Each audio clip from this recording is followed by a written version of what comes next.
This channel does not promote any violent, harmful, or illegal activities. All content provided by this channel is meant for an educational purpose only.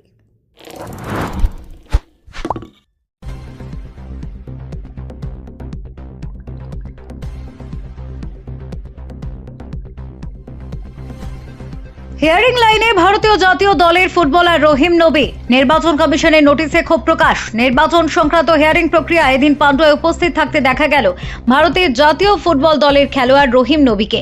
সোমবার সকাল থেকেই তিনি তার পরিবারের সকল সদস্যকে নিয়ে হিয়ারিং কেন্দ্রে হাজির হন। রহিম নবীর অভিযোগ, তার পরিবার ও আত্মীয় স্বজন কেউই এই নোটিশের বাইরে থাকেননি। একযোগে সকলকেই হিয়ারিংয়ে ডাকা হয়েছে। সংবাদ মাধ্যমের মুখোমুখি হয়ে রহিম নবী জানান, তাদের পরিবারে মোট 7 ভাই রয়েছেন এবং তারা দীর্ঘদিন ধরে পান্ডুয়ায় একসঙ্গে মিলেমিশে বসবাস করছেন। কিন্তু নির্বাচন কমিশন সেই বিষয়টি বিশ্বাস করতে পারছে না বলেই এই ধরনের পদক্ষেপ নেওয়া হয়েছে বলে তার অভিযোগ। তার কথায়, আমরা 7 ভাই একসঙ্গেই থাকি, এটাই যদি অবিশ্বাস্য মনে হয় তাহলে সাধারণ মানুষের অবস্থা কি? এই প্রসঙ্গে কেন্দ্রীয় সরকার ও নির্বাচন কমিশনের বিরুদ্ধে তীব্র ক্ষোভ প্রকাশ করেন তিনি। রহিম নবীর দাবি, প্রশাসনিক প্রক্রিয়ার নামে সাধারণ মানুষকে অকারণে হয়রানির শিকার করা হচ্ছে।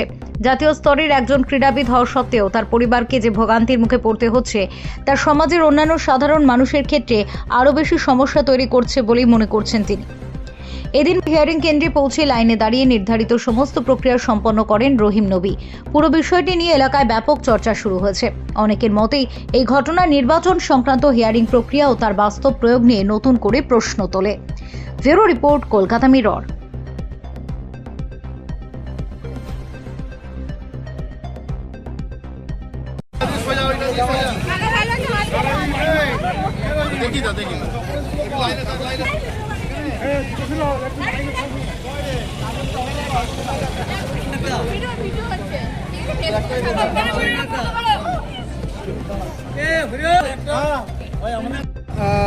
আপনাকে দেখলাম যে হিয়ারিং এর লাইনে কি বিষয়টা একটু বলবেন?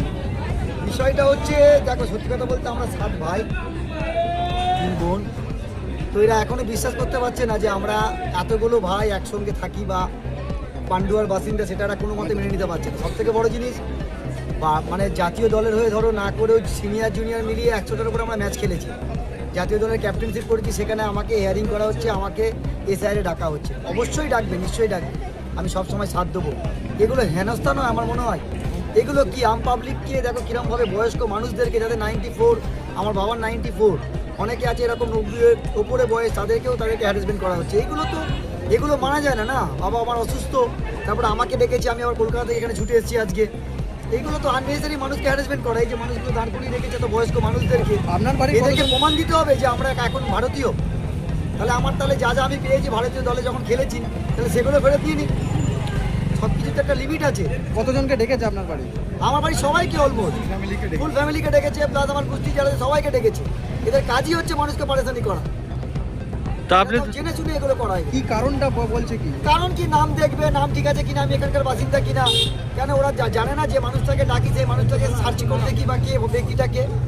এগুলো তো খুব আমার সব থেকে খারাপ লাগছে। আমি জানি না এই আমরা অমিত শাহ বলি কি নরেন্দ্র মোদী বলি বা গণেশ কুমারকে বলি, ভারতীয় যদি তুমি দেখো যারা সংবিধান লিখেছে বা যারা দেশকে স্বাধীন করেছে, কটা শাহ আছে, কটা তোমার মোদী আছে, একটাকেও খুঁজে পাবে না। এরা দেখে যাও সব অন্য দেশে, ওরা এখানে এসে ঠিক করে দেবে, সংবিধান ঠিক করবে, এটা আমাদের শুনতে হবে। অনেক হয়রানি, মানুষকে ডেকে এনে রোদের মধ্যে দাঁড় করানো, বয়স্ক মানুষদের দাঁড় করানো, এগুলো কি টাইপের মানসিকতা এদের বুঝতে পারছি না। দেখো যে এরম করে, আমি একটা কথা বলতে পারি, বাংলার মানুষকে এরম করে আটকাতে পারবে না। যত এরা মানুষকে পারেশানি করবে, আমাদের সরকার তত এগিয়ে যাবে, এটাই আমাদের। দেখা যাচ্ছে বন্দি করেছিল, এখন ভোট বন্দি করার চেষ্টা করছে, পরিষ্কার কথা বলে। আটকে পার কোনো উপায় নেই তো ওদের। দেখা যাচ্ছে আপনি বর্তমানে ফুটবলে বাংলার ব্র্যান্ড অ্যাম্বাসেডর আছে, কি বলবেন? এত কিছু হওয়ার পরেও তারপরে দেখো ওটা ব্যাপার আলাদা। কিন্তু তোমাকে একটা জিনিস বুঝতে হবে, আমি জাতীয় দলে ক্যাপ্টেনশিপ করেছি, সেখানে আমাকে ডাকা হচ্ছে। এগুলো কি ধরনের মানুষ? হ্যারাসমেন্ট নয়। যদি আমি পান্ডা লোক এমনি খেপে যাবো। কতজন রয়েছেন বাড়িতে, ফ্যামিলিতে? বাড়িতে আমরা 7 ভাই 3 বোন। মা বাবাকেও ডাকা হয়েছে? মা তো এখন নেই, কিন্তু আব্বাকেও হয়তো যাবে কিনা। আপনি তো এখানে আসতে পারবেন, আব্বা যত অসুস্থ, কাল রাতেও অসুস্থ ছিল। সবাইকেই ডাকা হয়েছে? সবাইকে অলমোস্ট ডাকা হয়ে গেছে। ঠিক আছে।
সামাজিক বা কর্পোরেট ইভেন্ট আয়োজন নিয়ে ভেবে চলেছেন?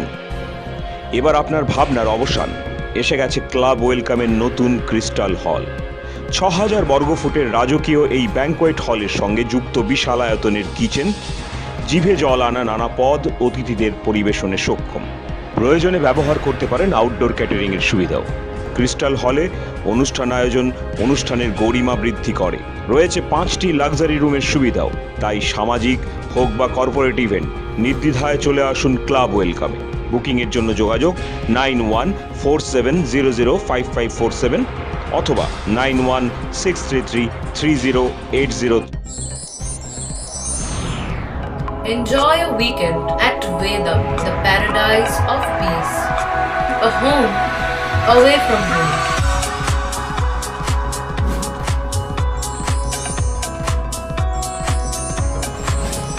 See yourself resonating with the nature. Vedam welcomes you to create your best memories. আমাদের পাশে থাকতে সাবস্ক্রাইব করুন আমাদের ইউটিউব চ্যানেলটি ও ফলো করুন আমাদের ফেসবুক পেজটি। লাইক, শেয়ার ও কমেন্ট করতে ভুলবেন না। কলকাতা মিরর, পাশে থাকে, পাশে রাখে।